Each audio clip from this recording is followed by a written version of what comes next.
किसान के उस दर्द को जानना चाह रही हूं। ये बातें मैंने किस लिए कही आपसे? इन बातों को कहने का मेरा मकसद एक ही था कि इतिहास उन्हीं का बनता है जो कभी विचलित नहीं होते। आज किसान की स्थिति है क्या? ये कोई मैं भाषण थोड़ी कर रही हूं आपको, ये कोई किताब नहीं पढ़ रही मैं आपको। अभी पिछले दिनों की घटना बताऊं आपको। एक गांव में एक किसान परिवार बेचारा पूरा दिन मेहनत करता, खेत बाड़ में लगा रहता, तब जाकर के अपने बच्चों का भरण पोषण करना। ध्यान देना मेरी बात। अपने बच्चों को पालता पोसता। एक दिन ऐसा हुआ कि उस किसान की जो घरवाली थी वो अचानक बीमार हो गई।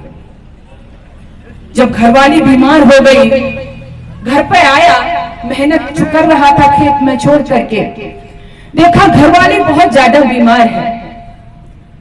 सोचा पास में, जैसे पलवल पास में है आपके, सोचा कि कस्बे में जाकर के अपनी पत्नी को दिखा के लाऊं, डॉक्टर के पास ले जाऊं। लेकिन आज आपको लग रहा होगा ये जो 4 व्हीलर है ना, लगभग काफी लोगों के पास में हो गया, तो उन लोगों को लग रहा होगा कि ये कोई बड़ी बात नहीं है, गाड़ियां सबके पास में है। जिनके पास में गाड़ियां नहीं है उनको लगता है मोटरसाइकिल तो सबके पास में है। लेकिन मैं कहना चाहती हूँ लोगों, आज भी ऐसे बहुत से परिवार हैं जिनके पास में मोटरसाइकिल भी नहीं है। मैंने देखा है ऐसे काफी परिवार। उस बाबा ने कहा मेरे पास तो कुछ भी नहीं है, कैसे ले जाऊं? बस पास में कस्बा था, पैदल ही चल दिया, पैदल ही पहुंचा कस्बे में। जाकर के डॉक्टर के पास में गया। डॉक्टर ने अभी अभी अपना क्लिनिक खोला था, क्लिनिक खोला।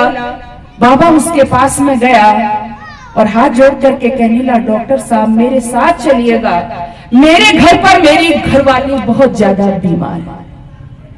मेरे शब्दों को पकड़ने की कोशिश कर। कहता है मेरे घर पर मेरी घरवाली बहुत ज्यादा बीमार है। डॉक्टर ने बाबा की तरफ देखा, क्योंकि जो किसान होता है, जो दिन रात मेहनत करता है, वो अपना वस्त्र नहीं देखता है। उस बाबा के मैले कुचैले से वस्त्र हैं। डॉक्टर देखने लगा ये मुझे घर चलने की बात कहता है। अभी कोई गाड़ी वाला होता तो बैठ जाता डॉक्टर कहने लगा कि नहीं मेरे पास समय नहीं है। बाबा हाथ जोड़ करके गिड़गिड़ाने लगा, आंखों में आंसू हैं। कहता है डॉक्टर साहब मेरे साथ घर चलिए, अन्यथा मेरी बीवी बहुत ज्यादा बीमार है, वो दम तोड़ देगी, मेरे बच्चे अनाथ हो जाएंगे। आंखों में आंसू है बाबा के, हाथ जोड़े खड़ा है। आखिर उस डॉक्टर का दिल भी थोड़ा सा पसीजा और कहने लगा बाबा मैं तुम्हारे साथ चल तो जरूर सकता हूं, लेकिन ध्यान से मेरी बात सुनना। मैंने अभी अभी क्लिनिक खोला है और यहाँ से तुम्हारे साथ जब मैं घर जाऊंगा तो ध्यान रखना मैं अपनी पूरी फीस लूंगा। बाबा कहता है कि तुम्हारी फीस क्या है बता दो। बोले घर तक चलने की मेरी फीस 500 रुपए है, मैं 500 रुपए जरूर लूंगा। वो बाबा कहता है मैं जरूर तुम्हें 500 रुपए दूंगा। और उस डॉक्टर को एक रिक्शे वाले को बुलाया, रिक्शे वाले को बिठा करके वो बाबा चल दिया। अब उस रिक्शे में डॉक्टर को बिठा करके जैसे ही अपने गांव में आया, पास में ही गांव था, तो क्या देखता है बाबा कि घर से रोने चिल्लाने की आवाजें आ रही थी। घर के बाहर बहुत सारा जमघट लगा हुआ था। एक सज्जन दौड़ करके आया, कहने लगा बाबा तुम जिसके लिए डॉक्टर लेने के लिए गए थे वो तुम्हारी घरवाली तो दम तोड़ चुकी है। बहनों भाइयों सज्जनों, रोने के सिवाय अब कोई चारा नहीं था। बाबा रो रहा है, लेकिन जैसे ही पहुंचा वहां पर तो छोटे छोटे बच्चे थे वो भी रोने लगे। रो रहे हैं क्योंकि वो पत्नी, उसका साया आज छोटे छोटे बच्चों के ऊपर से उठ रहा था।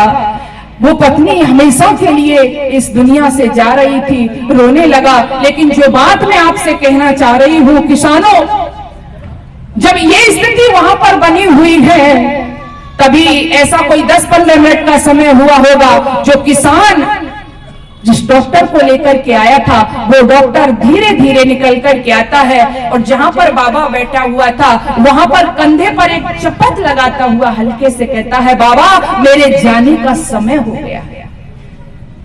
एक बात मैं आपसे और कहना चाहती हूँ यहाँ पर, जब ये कहा बाबा मेरे जाने का समय हो गया है, बाबा को याद आया, हाँ तू इस डॉक्टर से एक वायदा करके आया था। हमारे यहाँ पर वायदे झूठे नहीं किए जाते थे लोग, आज आपसे लोग वायदे करते होंगे। मैं व्यक्तिगत किसी का नाम नहीं ले रही, आप सभी जानते हो, सब परिचित हो, लेकिन वो किसान कहता है हाँ मैंने इससे वायदा किया था। पड़ोसी को बुलाया, धीरे से कहा मेरे पास तो नहीं है, बोला 500 रुपए इस डॉक्टर को दे दीजिएगा। 500 रुपए पड़ोसी ने ला करके दे दिए, बाबा ने धीरे से उस डॉक्टर को दे दिए। तभी ध्यान आया कि डॉक्टर को तो 500 रुपए दे दिए, 10 रुपए में तू रिक्शे वाले को भी लाया था। धीरे से और आगे बढ़ गया, रिक्शे वाला गली में रिक्शा को लगा करके आंखों में आंसू भर भर के रो रहा है।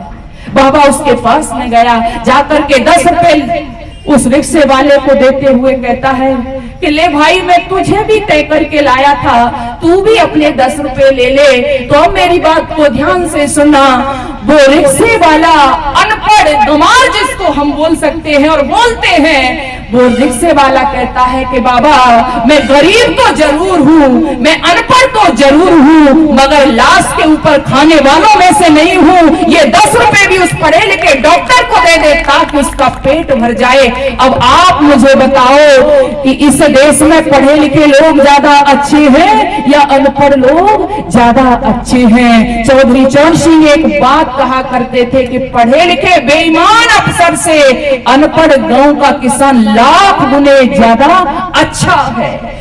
आज मानवता समाप्त हो गई है दिलों से लोगों, क्यों? क्योंकि हमने डिग्रियां तो ले ली, लेकिन मानवता जिसको कहते थे, इंसानियत जिसको कहते थे, आज वो हमारे अंदर नहीं है। हाँ है किसी के अंदर, तो मैं वही बात फिर से लाना चाहती हूँ। आज जो गांव के किसान लोग हैं उनके अंदर मानवता है, इंसानियत है, और वो चाहे आज तो खैर पढ़ रहे हैं, उनके बच्चे, ऐसी बात नहीं है, किसानों के बच्चे अच्छे अच्छे पदों पर हैं, आज मेहनत करके पहुंचा रहे हैं अपने बच्चों को, लेकिन आज का फिर भी मैं देखती हूँ जो अनपढ़ किसान है, हाली और फाली है, वो आज भी बेईमानी करने से डरता है, वो आज भी झूठ बोलने से डरता है, और जो धड़ल्ले से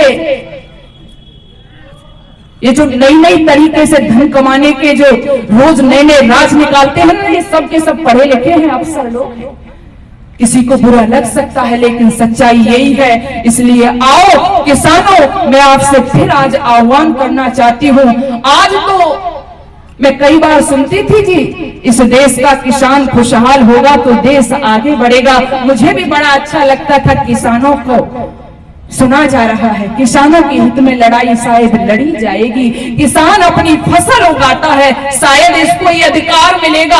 हर व्यक्ति अपने मन चाहे जैसा उसको चाहता है वैसा अपना सामान बेचता है, लेकिन ये किसान, अभी स्वामी जी गलत थोड़े ही कह रहे थे, बैंगन को लेकर के किसान बेचारा घूम रहा है, 4 रुपए के भाव में भी कोई नहीं ले रहा है। ये किसान, इस देश में जातिगत राजनीति करने वाले आपको मिल जाएंगे, धर्म के नाम पर देश में लोगों को बांटने वाले मिल जाएंगे, लेकिन सच्चा देशभक्त भी यदि कोई है तो वो किसान है। पूछो कैसे? जब किसान मेहनत करके अपने खेत में अन्न उगाता है ना, ध्यान देना, मेहनत करके अपने खेत में अन्न उगाता है, अपनी खून और पसीने की कमाई से मेहनत करके, और जब वो अन्न उगाता है तो ये कभी नहीं देखता कि इस अन्न को हिंदू खाएगा या बोलो मुसलमान खाएगा, कभी नहीं देखता है। वो बस अन्न पैदा करके इस देश को देता है। लेकिन आज वही सही अर्थों में देशभक्त वंदे मातरम गाने वाला आज लाचार है, आज बेबस है। अब पिछले दिनों अखबार में पढ़ा मैंने, जब से ये आंदोलन शुरू हुआ 22 किसान आत्महत्या कर गए, चले गए इस दुनिया के छोड़। उनके दुख दर्द को कौन समझेगा, उनकी पीड़ा को कौन जानेगा। इसलिए आओ लोगों, मुझे सुदीप जी भोला की कुछ लाइनें याद आ रही हैं। आज की जो वर्तमान परिस्थिति है झकझोर के रख दिया है। आज इस किसान के दर्द को कौन समझेगा। मैंने जैसे कहा था, ये किसान खुशहाली पैदा करता था, ये किसान समृद्धशाली देश बनाता था, लेकिन आज उस किसान को हो क्या गया है, आज उसकी स्थिति क्या बन गई है। आइए मैं व्याख्या नहीं बल्कि आप सीधे सीधे मुझसे जुड़िएगा।